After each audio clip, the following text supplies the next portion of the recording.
ओम शांति। 20/7/2023 के साकार अनमोल धारणा युक्त मधुर महावाक्य हैं, जिनमें बाबा ने कहा है एक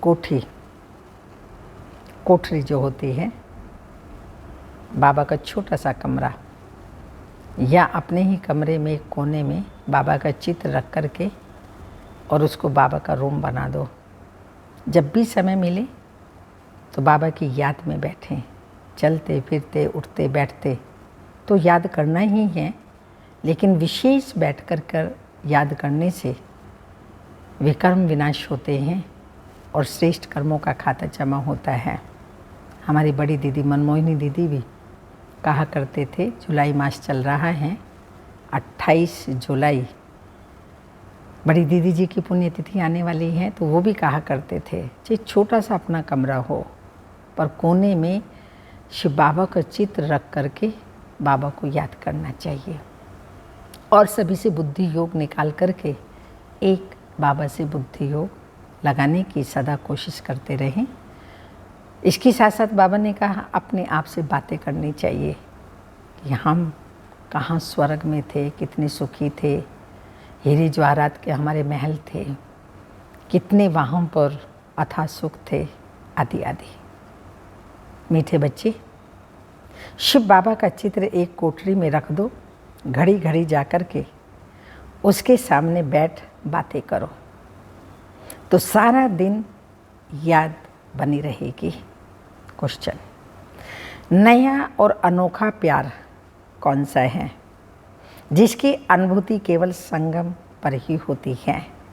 आंसर है विचित्र बाप के साथ प्यार करना। ये नया प्यार है। तुम जानते हो निराकार विचित्र बाबा इस साकार में आया हुआ है, हम उनके सामने बैठे हैं, हमें संगम पर डायरेक्ट ईश्वर का प्यार मिलता है। यह है नया और अनोखा प्यार। सारा कल्प देहधारियों से प्यार किया, अब विदेही बाप से प्यार करना है। ऐसा प्यार संगम पर ही होता है। गीत के बोल हैं, कौन आया मेरे मन के द्वारे। ओम शांति। बच्चे जानते हैं कि बेहद का बाप विचित्र है और अभी एक नया प्यार लेकर के हम बाबा के पास बैठे हैं, बाबा आए हैं। इसको नया प्यार कहते हैं। ईश्वर का प्यार सिर्फ एक बार बच्चों को मिलता है। बच्चे समझ सकते हैं बरोबर परम पिता परमात्मा को हम सब याद करते हैं। वह बैठ बच्चों को पढ़ाते हैं। वह निराकार विचित्र बाबा इसमें आया हुआ है। ब्रह्मा बाबा में परम पिता परमात्मा हम आत्माओं का बाप है। हम अभी उनको जान पहचान गए हैं। यह प्यार भी अनोखा है। वैसे तो हमेशा देहधारियों को ही प्यार किया जाता है, यह विदेही है। बिगड़ देह के हम उनके सामने बैठे हैं। यह बहुत प्यार से आकर के पढ़ाते हैं, तो नई बात हुई ना। ब्रह्मा द्वारा शिव बाबा निराकार हमें पढ़ाते हैं तो नई बात हुई ना। आगे जो आशाएं थी, धन मिले, महल मिले, यह सब आशाएं बदल गई। सारी दुनिया में तुम्हारी आशा बदली हुई है। हम अभी बाबा से विश्व का मालिक बनने का पुरुषार्थ कर रहे हैं। अभी तुम सन्मुख बैठे हो, जानते हो वही सब आत्माओं का बाप पतित पावन शिव है। याद भी उनको ही करते हैं। अभी तुम बच्चे सन्मुख बैठे हैं, दिल में उमंग है बेहद के बाप से बेहद का वर्षा लेना है। कितना विचित्र अनोखा वंडरफुल बाबा है, यह और कोई नहीं जानते, सिर्फ तुम ही जानते हो। बाप कैसे अपना बनाकर फिर पढ़ाते हैं। तो ऐसी क्या युक्ति करें जो घड़ी घड़ी बाबा को याद करते रहें। बाबा राय देते हैं, हर एक अपने घर में शिव का चित्र रख दे। शिव बाबा का चित्र देख समझेंगे बेहद का बाबा पतित पावन आया हुआ है, पावन दुनिया स्थापन करने। उनसे हम अभी 5000 वर्ष पहले माफिक वर्षा ले रहे हैं। स्वर्ग के स्वराज्य का आत्मा जानती है, हम स्वर्ग में जाकर शरीर के साथ राज्य करेंगे। जो बात कभी स्वप्न में भी नहीं थी, हम देवता बनेंगे, स्वर्ग में जाएंगे और सो भी राज्य करेंगे। तो जो स्वप्न में भी कोई बात नहीं थी, अब वह आया है। तो एक कोठरी अपनी बनाई, शिव का चित्र रख, उसमें लिख देना चाहिए बाबा आया हुआ है। उनको आना ही है स्वर्ग की स्थापना करने, नरकवासियों को स्वर्गवासी बनाने। तो घड़ी घड़ी शिव बाबा को देखते रहेंगे तो याद रहेगी। चित्र गले में डाल देते हैं, पति का चित्र भी गले में डाल देते हैं ना। तुम बच्चों के लिए भी तैयार करा रहे हैं। पारलौकिक बाप को याद करना बड़ा अनोखा है। और सभी की याद को समेट एक को याद करना है। जैसे भक्ति मार्ग में भी अपने घर में पूजा की कोठी अथवा मंदिर बनाते हैं ना, वैसे ज्ञान मार्ग में भी कोठी बनाए, उसमें सिर्फ शिव बाबा का चित्र रखना चाहिए। मनुष्य समझते हैं ब्रह्मा कुमारियों की मुरली विकार छुड़ाती है। अरे ये तो अच्छा है ना। पावन बनने के लिए जरूर विकारों को छोड़ना पड़ेगा ना। बिगड़ते हैं, भक्ति क्यों छोड़ते हो? अच्छा हम भक्ति करते हैं, परंतु एक की निराकार शिव बाबा की, दूसरा ना कोई। और संग बुद्धि योग तोड़ देना चाहिए। तुम्हारी युद्ध माया से है, तुम बाप को याद करते हो, माया तोड़ने की कोशिश करती है, बुद्धि योग तोड़ने की कोशिश करती है माया। हमको शिव बाबा से वर्षा मिलना है, ऐसे याद करते रहेंगे, शिव बाबा को देखते रहेंगे तो तुम्हारी कोठी बैकुंठ बन जाएगी। यहाँ बाबा का छोटा सा रूम या एक कोने में भी, कोठरी में भी बाबा का चित्र रखेंगे, बाबा को याद करेंगे तो बाबा क्या कह रहे हैं? बैकुंठ में तुम्हारी कोठी अर्थात महल बन जाएंगे। मीरा भी भक्ति करती थी तो बैकुंठ का साक्षात्कार करती थी। तुम्हारी कोठी उनको भी साक्षात्कार कराने वाला शिव बाबा है। तुम्हारी बुद्धि में अब आया है, हम शिव बाबा से विश्व का मालिक बनते हैं। भक्ति मार्ग में ये पता नहीं रहता शिव क्या करते हैं, क्यों उन पर बलि चढ़ते हैं। तुम समझते हो सबसे ऊंच है शिव बाबा, उनको ही परमात्मा कहा जाता है। परमात्मा से ज़रूर नई चीज़ मिलेगी। उनको हेवनली गॉड फादर कहा जाता है। स्वर्ग में है श्री कृष्ण, उनको फादर नहीं कहेंगे। बच्चा है, युवा है, तो उनको फादर कैसे कहेंगे? वह तो बच्चा है। स्वर्ग की स्थापना करने वाला बाप निराकार है, वह देधारी नहीं।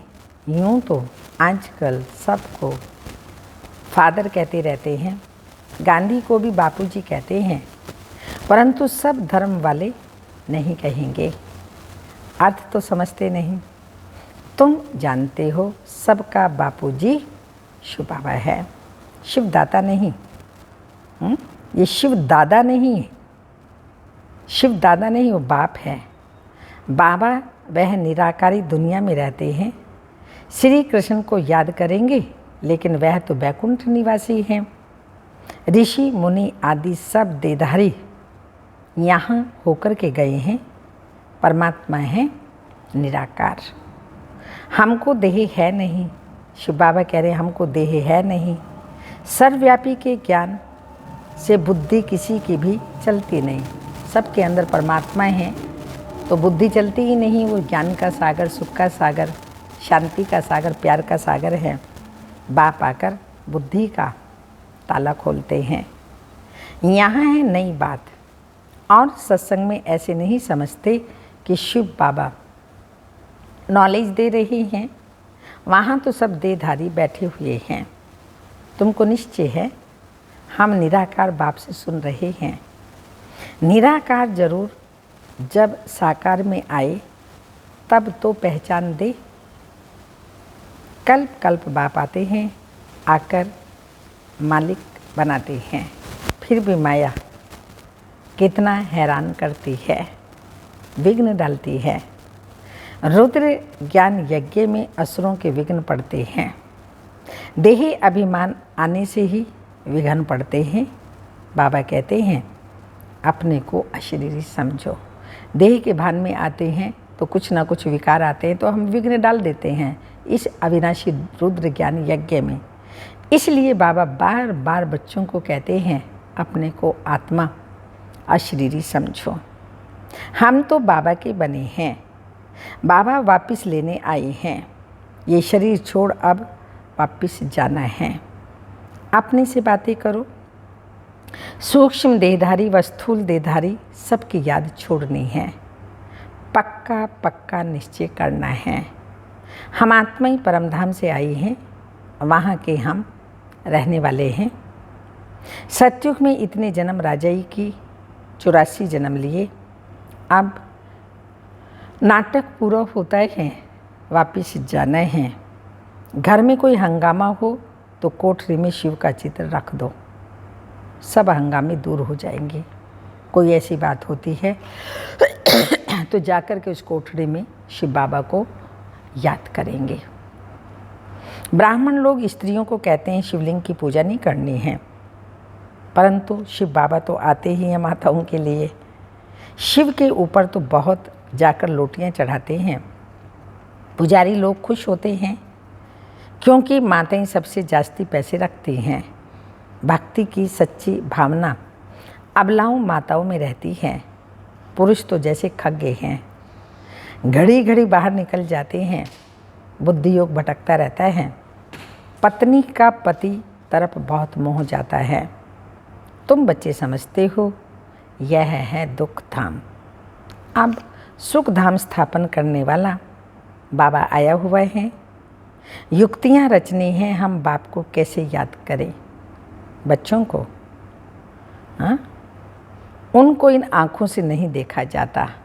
बाबा बच्चों को कहते हैं इन आँखों से शिव बाबा कह रहे हैं मुझे नहीं देखा जाता।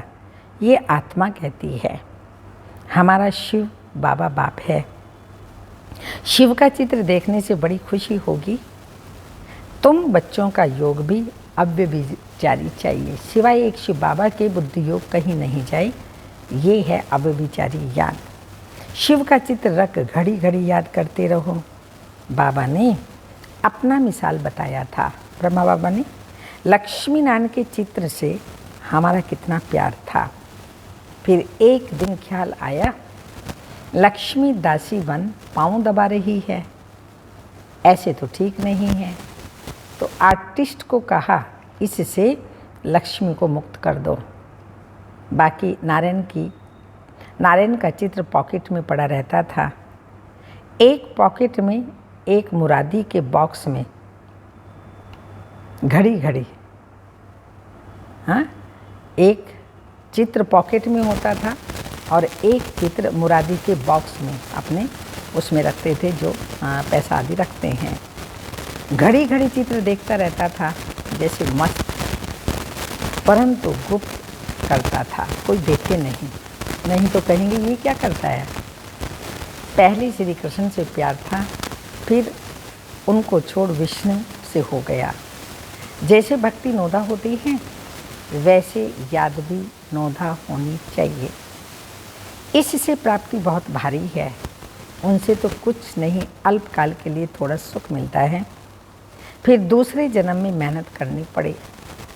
भक्ति में, धंधे आदि में मेहनत लगती है। कमाओ तब खाओ, बाबा तुमको हर एक जन्म में इतनी मेहनत कराते हैं, बाबा तुमको इस एक जन्म में इतनी मेहनत कराते हैं जो 21 जन्म प्रारब्ध भोगते हो। कुछ मेहनत करने की दरकार नहीं रहेगी, 21 जन्म सदा सुखी रहेंगे।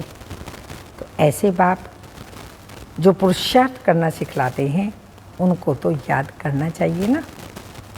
कहते हैं श्वासोश्वास याद करो। गुरु लोग अपने शिष्यों को कहते हैं माला फेरो, राम राम करते रहो। बस राम राम जपते जपते रोमांच खड़े हो जाते हैं, राम राम की मस्ती में झूलते हैं, जैसे कि राम की पुरी में पहुंच गए। तुमको तो बाबा कहते हैं एक शिव बाबा की याद का अजपा जाप करो और कुछ याद ना आए। परंतु माया भी सामना करती है। भक्ति मार्ग में थोड़ी माया सामना करती है, वह है माया और ईश्वर के बच्चों की युद्ध। नाटक भी बनाते हैं, भगवान ऐसे कहते, माया ऐसे कहती है। अभी है संगम युग, माया के उल्टे सुलटे संकल्प विकल्प तो आते रहेंगे। तूफान ऐसा जोर से लगता है जो मनुष्यों को भी उड़ाकर दूर फेंक देता है। ये भी माया रावण का तूफान है। उससे बचने की युक्तियां तो बाबा बताते रहते हैं। तुम कहेंगे हमको परम पिता परमात्मा राजयोग सिखलाते हैं। तुमसे कोई पूछे तुमको ये सन्यास किसने कराया, गुरु कौन है, बोलो परम पिता परमात्मा। ऐसा कोई नहीं होगा जिसको भगवान आकर सन्यास कराते हों। वह सब मनुष्य मनुष्य को कराते हैं। यहाँ बाप आकर कहते हैं देही सहित जो भी संबंध है उनको छोड़ो, इस पुरानी दुनिया का त्याग कर नई दुनिया को याद करो। सन्यासी ऐसे थोड़ी कहेंगे, यह तो प्रैक्टिकल में पुरानी दुनिया का विनाश होना है। इसलिए सबका बुद्धि से त्याग कर एक बाप से बुद्धि लगानी है। तुम सगाई करते हो, हाँ सगाई करते हो ना, देधारी को याद किया तो सगाई कच्ची हो जाएगी। शिव बाबा से सगाई की है, अगर किसी देधारी से बुद्धि योग लगाया तो बाबा कहते हैं तुम्हारी सगाई कच्ची हो जाएगी। सर्वधर्मानी यानी मैं फलाना हूँ, यह हूँ, वो सब छोड़ अपने को आत्मा समझो। 84 जन्मों को तुम जान गए हो, अब खुशी से वापिस जाते हैं। तो ताली बजानी चाहिए ना। हम आत्मा ही एक शरीर छोड़ दूसरा लेती हैं। अपने को देही अर्थात आत्मा समझना है। हम आत्मा पहले पहले गोरी थी, गोरी अर्थात पवित्र सतो प्रधान थी सतयुग में। फिर 84 जन्म लिए, अब वापिस जाकर के फिर आए स्वर्ग में राज्य करेंगे। यह स्वदर्शन चक्र फिराना कितना सहज है। शिव का चित्र तो पॉकेट में पड़ा रहे। बाबा आप आए हो, कितने मीठे हो, हमारे बाबा हो ना, ऐसी ऐसी बातें करनी चाहिए। श्री कृष्ण के साथ भक्ति मार्ग में ऐसी बातें करते थे ना। शिव का फर्स्ट क्लास लॉकेट सोने चांदी का बनाएंगे, गरीबों को सोने का, साहूकारों को चांदी का देंगे। ये माताएं बड़ी मीठी हैं। गांव वालों में भाव अच्छा रहता है। साधारण बच्चों को देख बाबा खुश होते हैं। श्री कृष्ण को गामड़े का छोरा कहते हैं ना। श्री कृष्ण तो गामड़े का छोरा बन ना सके, वह तो स्वर्ग का मालिक है। इनकी और श्री कृष्ण की बातें मिक्स कर दी हैं। ब्रह्मा बाबा और श्री कृष्ण दोनों की बातें मिक्स कर दी हैं। गामड़े का पूरा अनुभव इनको है, तो शिव बाबा व श्री कृष्ण गामड़े का छोरा बन ना सके। ये दादा छोटेपन में था, पला ही गामड़े में हो, तो इस साधारण तन में फिर बाप ने आकर प्रवेश किया है। बाबा ने मुख्य बात समझाई है, सारा मदार है याद पर, शिव बाबा को याद करने पर। याद कभी भूलनी नहीं चाहिए। लौकिक बच्चा थोड़ी कभी कहेगा मैं बाप को भूल जाता हूँ। सजनी कभी साजन को भूल जाती है क्या? इम्पॉसिबल। तो यह है तुम बच्चों के लिए मेहनत। निरंतर याद के अभ्यास से ही विकर्म विनाश होंगे, नहीं तो फिर सजा खानी पड़ेगी। विजय माला में आ नहीं सकेंगे। कमाल है बाप की, जो बूढ़ियाओं, गरीबों, गणिकाओं, अहिल्याओं, कोपजाओं आदि को आकर के अपना बनाते हैं। यूं तो कोई चित्र की दरकार नहीं है, परंतु माया भुला देती है, इसलिए चित्र रखा जाता है। तो बुद्धि में रहना चाहिए। हम जाते हैं बाबा के पास। रास्ता देख लिया है, कौन सा? मुक्ति और जीवन मुक्ति का। और कोई पंडा होता ही नहीं है। इनको इंद्र सभा भी कहते हैं। कोई पतित आकर छिप करके बैठेगा तो पत्थर बुद्धि बन जाएगा। बाबा तो अंतर्यामी है ना, ये बाबा ब्रह्मा बाहरयामी है। उस बाबा को झट मालूम पड़ जाता है पतित छिपा हुआ बैठा है, तो जिसने ऐसे पतित को लाया उनकी और जो पतित आकर बैठा होगा उन दोनों को सजा मिलेगी। इसलिए कभी भी पतित को नहीं लाना चाहिए। मधुबन में बाबा के सामने अव्यक्त बाप दादा जब आते थे और साकार में ब्रह्मा बाबा जब थे, तो कोई भी पतित उनके सामने जा नहीं सकते थे। अगर कोई छिप करके लाता है, लाने वाला और जाने वाला दोनों ही पाप के भागी बन जाते। ला ऐसे कड़े हैं, कोई पतित छीछी को नहीं बिठाना चाहिए, नहीं तो बड़ी कड़ी सजा के भागी बन जाएंगे। यहाँ कोई चोरी ठगी चल न सके। पाप और पुण्य का हिसाब किताब किसके पास है? कब मिलेगा? पाप और पुण्य का हिसाब किताब धर्मराज के पास रहता है। जो भी ऐसा करेगा उसको मिलेगा। अभी जो मर्जी कर ले, जैसा भी कर ले, छिपा ले, लेकिन वो अंत में उसकी सज़ा अवश्य पाएंगे। अच्छा, मीठे मीठे सिक्की लदे बच्चों प्रति माता पिता बाप दादा का याद प्यार। Good morning, diamond morning. रूहानी बाप की रूहानी बच्चों को नमस्ते। हम रूहानी बच्चों की रूहानी माता पिता बाप दादा को याद प्यार। गुड मॉर्निंग, डायमंड मॉर्निंग, ओम नमस्ते। धारणा के लिए मुख्य सार हैं सभी की याद को समेत बुद्धि योग सभी से तोड़। एक, बाप की याद में रहना है।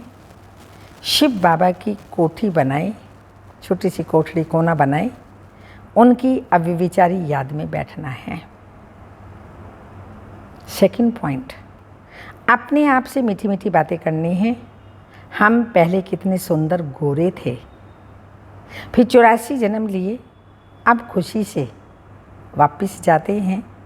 ऐसे अपने साथ बातें कर स्वदर्शन चक्र फिराना है। वरदान, स्वचिंतन और स्वदर्शन द्वारा हीरे समान अमूल्य जीवन का अनुभव करने वाले बेदाग भाव, कोई किसी प्रकार का दाग नहीं। स्पष्टीकरण, हीरे समान अमूल्य जीवन का अनुभव करने के लिए सदा स्वचिंतन करो और स्वदर्शन चक्रधारी बनो, क्योंकि हीरे को दागी बनाने वाली केवल 2 बातें हैं। हीरे जैसे जीवन को दागी बनाने वाली 2 बातें, एक परदर्शन और दूसरा परचिंतन, देखना और सुनना और सुन करके चिंतन करना। यही 2 बातें संग के रंग में स्वच्छ हीरे को दागी बना देती है। इसलिए इस मूल चीज को, मूल बीज को समाप्त कर स्वचिंतन करो और स्वदर्शन चक्र फिराओ, तो धूल और दाग लग नहीं सकता। सदा बेदाग सच्चा हीरा, चमकता हुआ अमूल्य हीरा बन जाएंगे। स्लोगन: विचित्र बाप के चित्र और चरित्र को याद करने वाले ही चरित्रवान हैं। विचित्र बाप के चित्र और चरित्र को याद करने वाले ही चरित्रवान हैं। अव्यक्त इशारा: जितना ही स्वमान उतना ही फिर निर्माण। स्वमान का अभिमान नहीं। ऐसे नहीं हम तो ऊंच बन गए, दूसरे छोटे हैं, या उनके प्रति घृणा भाव हो, यह यहाँ नहीं होना चाहिए। कैसी भी आत्माएं हों, लेकिन रहम की दृष्टि से देखें, अभिमान की दृष्टि से नहीं। ना अभिमान ना अपमान। यदि अभिमान नहीं होगा तो अपमान नहीं लगेगा। कोई हमारा अपमान भी कर दे, मैं स्वमान में हूँ, तो अपमान नहीं लगेगा। वह सदा निर्माण और निर्माण के कार्य में बिजी रहेगा। ओम शांति।